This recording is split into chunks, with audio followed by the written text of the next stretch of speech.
Hey guys, welcome back to today's video. Today is Sunday, November 6th, 2022, and in just 2 days, voting will begin for the 2022 midterm elections, the midterm elections that we have been covering since November of 2020, a long-standing race that is extremely important for the upcoming Senate majority for either political party is the state of Georgia, which will be the topic of today's video. And we're coming across a point in time where we are likely expecting to head into a runoff election yet again through the state of Georgia.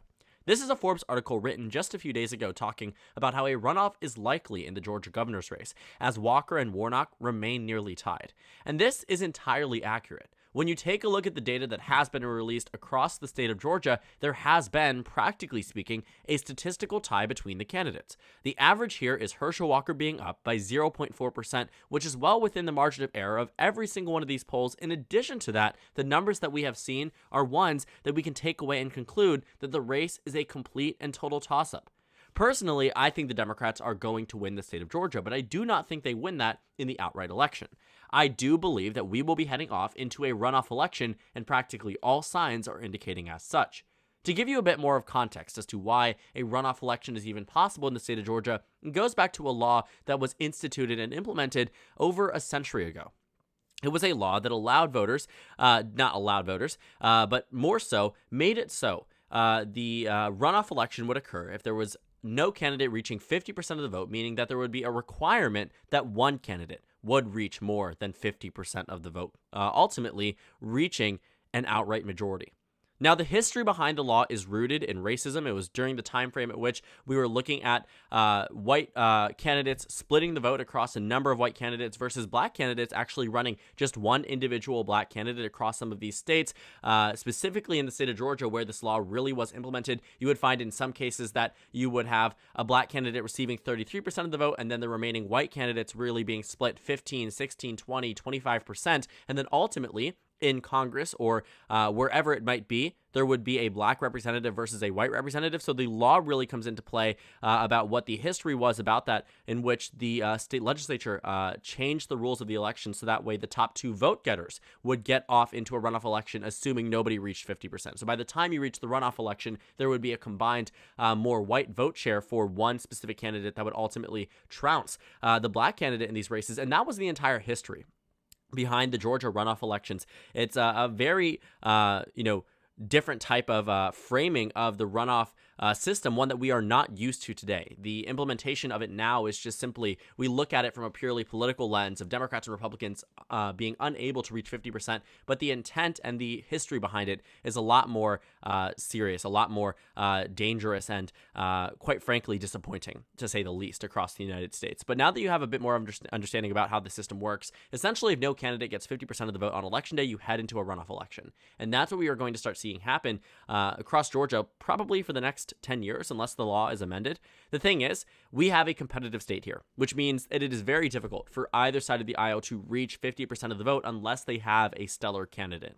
Specifically in the state of Georgia, Raphael Warnock and Herschel Walker are in an extremely competitive race, which means neither of them are likely to hit 50%. In addition to that, the way that the Georgia ballot works is that it's not just two candidates on the ballot. You have everybody who can qualify and has qualified for the ballot on the ballot this November, and we will see a libertarian hit the ballot. And the reason why that is so significant is because a libertarian candidate in many, many races, a lot of the time, pulls away 2 to 3% of the vote for the Republican Party, enough so that a runoff is practically guaranteed. This was more of an issue back in 2020 for the Republican Party when David Perdue was facing off against Jon Ossoff. He was polling ahead of Ossoff by about 2 points across the state. And by the time that we saw the actual results, David Perdue ended up winning across the state by 2 points. But the thing is, he did not reach 50%. Because there was a Libertarian Party candidate in the state of Georgia, you found that David Perdue just narrowly went under the 50% mark. If this was any other state, David Perdue would have been reelected to the United States Senate. But since they have that rule in Georgia, well, ultimately, it had to head off to a January runoff. The new rules now are a December runoff election, but at the time, it was January. And that gave time for Jon Ossoff to gain ground. But the only reason this happened was because there was a libertarian candidate on the ballot. In fact, we can head over and take a look at what actually happened in that initial race. Let's see here if they'll show us the full Georgia election results. It will be quite interesting to take a look at. but let's see if they'll show us the initial results. Maybe not, but it is something that you can go ahead and explore on your own. Maybe see full race results. Let's head over and see. I guess they aren't going to show us the initial results, but the point there was that the Republicans led. David Perdue had the outright plurality when it came down to the state of Georgia in the initial race, but it had to head off into a runoff election, and we know what happened in that runoff election. Jon Ossoff ended up winning by about a point, and it was elected to the United States Senate. Looking at where we are in the 2022 Georgia race, Herschel Walker and Raphael Warnock are in a position where neither candidate is reaching 50%. In fact, they are significantly under 50% in both regards. And I think what we might be able to find on election night is that Herschel Walker wins the outright advantage. The combined Republican vote share will likely be higher than the combined Democratic vote share. But that doesn't mean that Republicans are going to win the race. Herschel Walker needs to crack 50%. And the problem is that he probably won't. It was very difficult to see it happen back in 2020, even with an incumbent Republican senator who was outrunning President Trump, might I add, who then went on to lose the race. Specifically right now, in the state of Georgia, Herschel Walker is not David Perdue. He's not as politically, well-rounded in terms of how he knows how to run the political game. David Perdue had been a previously elected statewide official, previous senator at the time incumbent in that race, so he knew what he was doing. Herschel Walker, quite frankly, in his campaign, doesn't seem to be doing too well, especially given the circumstances of the year. Georgia is a state that President Biden only won by 0.23%. So it's a state that should be easily a flip, and yet it's struggling to get even there. Now, the 538 forecast has Herschel Walker as the favorite to win the race, but a lot of these outcomes actually rely on a runoff election occurring. And if we reach a point where the 2022 Senate majority is hanging in the balance because of the state of Georgia, well, first of all, it'd be interesting because it goes full circle back to 2020, but it also is one that I think Democrats, quite frankly, would have a better shot at victory. The reason why I defer from 538 on that forecast is because I know what the circumstances of a runoff election actually would do to someone like Herschel Walker. Right now, he's enjoying the company of Brian Kemp being on the ballot, but quite frankly, Brian Kemp is going to win with an outright majority no matter what. Brian Kemp is winning Georgia, and that's just the reality of the situation. Democrats are not winning Georgia, at least on the governor level. The Senate level is a bit trickier because Raphael Warnock is significantly outpacing Stacey Abrams, but not to a point where he is at 50%. He's averaging around 47%. I really, really do think we could be in for a repeat from what we saw back in 2020, where David Perdue and Jon Ossoff run not even with Perdue in the advantage, but with Perdue nearly reaching 50%. In this case, Walker nearly reaching 50%. But because of the Libertarian candidate, because of the other candidates in the race, you split the vote and then you head into a runoff. And then money pours in. Then national environment pours in. Then everything starts to shape the race of the runoff election. And if the Senate majority hangs in the balance of the outcome of the Senate election, best believe we are going to be at 2021 times 2. We are going to be back to 2021 standards in terms of fundraising, in terms of campaigning, in terms of ad spending, whatever it might be, and then some. Because what we know about politics is that it's becoming more expensive. The Democrats are really, really banking on at least keeping one chamber of Congress. The Senate is much more likelier than the House, though neither are likely.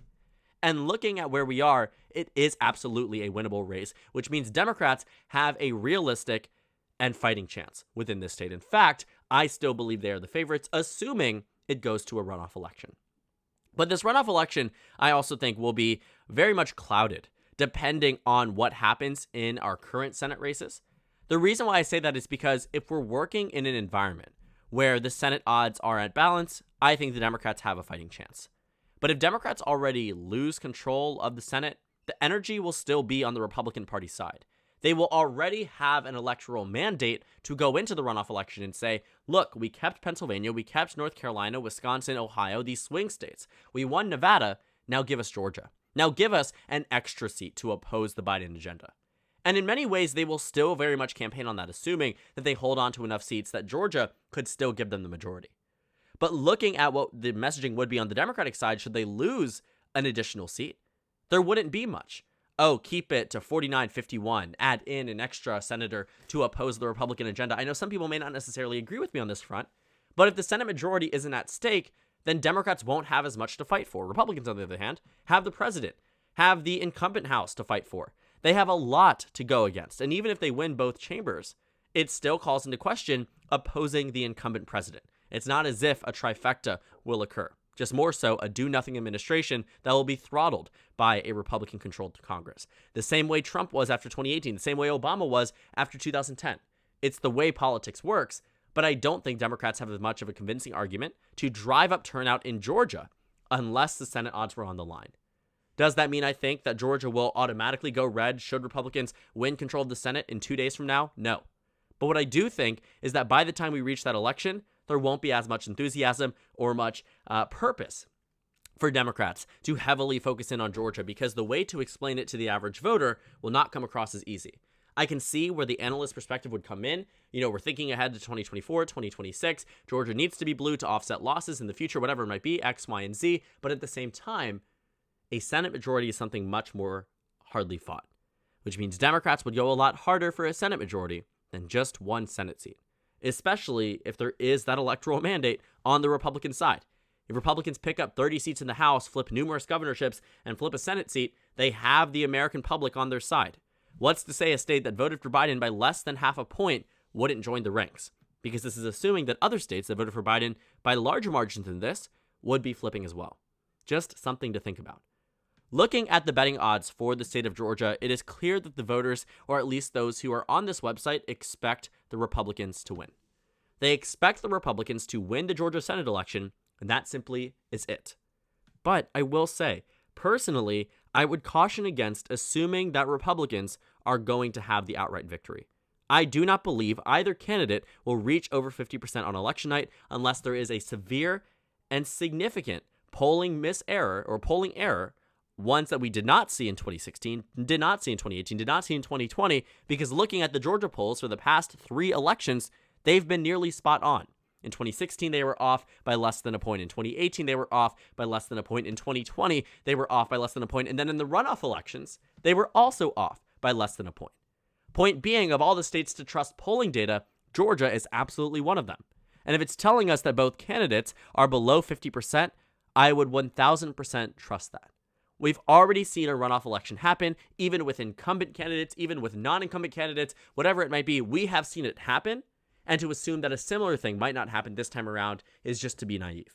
Because what comes with the state of Georgia being a swing state means that voters here are likely going to be swinging back and forth, but still in a very competitive manner, which means it becomes difficult to see how we could see any candidate unless they are doing well, such as Brian Kemp, getting over 50%. And I also mentioned this briefly, but I do want to say, another driving factor as to why I think the Democrats would do better in the runoff election than in this election is because Brian Kemp, being at the top of the ticket, is driving up Republican turnout. He is bringing voters to Walker's side because the public in Georgia approves of Brian Kemp. He's liked. He's a respected governor, and he's someone who's in a better position than where he was after 2018. 1,000%, right? So when I think about that, when I think about how Brian Kemp's approval rating has improved, how he's winning over an electorate that he previously lost, he is going to bring some voters that will vote straight down the ballot. Brian Kemp, they see the R, they vote Republican, House race, Senate race, state legislative race, whatever it might be. They are voting red, red, red, and red. But then in the runoff election, it calls into question just these 2 candidates in specific. Looking at the 2021 runoff elections, the reason why I think that Republicans lost is number 1, because there wasn't that much trust in the election itself, but I think more specifically because these candidates were quite frankly horrible. Kelly Loeffler, such a poor choice on Brian Kemp's side for that Senate race. David Perdue had a competitive race back in 2014, realistically was at some point in time doomed for failure. 2020 just ended up expediting that process. But looking at the runoff elections, what this proved to me is that even in an environment where Democrats A, already won control of the House, B, already kicked out Trump from the presidency, and C, the Senate majority, the one thing that could keep the Democrats in check and balance, the thing that the American public seemingly loves, as midterm elections will show you, decided against that and opted for a Democratic trifecta. Voted for the Democrats, a former candidate for Congress in Georgia's 6th District who had never served in any other elected office to the United States Senate. You had a pastor from Martin Luther King Jr.'s church elected to the United States Senate, and I don't say this to discredit them or say they are unqualified. But you had politicians here, quite frankly, David Perdue at least, career politicians, that were running in these races, who knew how to win in Georgia, who had the backing of President Donald Trump, and also had the backing of a less enthused, at least so it seemed, had the comfort of what was expected to be a less enthusiastic electorate. Well, what we found is not only were they not less enthusiastic, but in some cases outpaced turnout. Specifically in the Georgia runoff elections, Asian American turnout was higher in the runoff elections than it was in the presidential elections because of how hyper-focused it was on the race, the outreach that was done individually to candidates, the hundreds of millions of dollars that was poured into the races. People got out to vote, and in some cases more than they voted in the presidential election. And I think that could be a similar story that we see this time around, but that will be very different to track to see how Democrats and Republicans will do in these races. Democrats won the last runoff in Georgia. It's expected to see if it will go to a runoff or if they will win that said runoff. Personally, I'd bet on a runoff, then a Raphael Warnock victory, but a lot of it does depend on the state of control of the United States Senate. So thank you guys so much for watching this video. Make sure to comment down suggestions below. Subscribe on the left if you haven't already, and check out the Instagram and Twitter. At the bottom left of the screen, there's also a Discord server for you to go ahead and join. On the screen, there's a video you can watch, and then a playlist for my 2022 Senate election analysis videos. Again, thank you guys so much for watching, and I will see you all later today.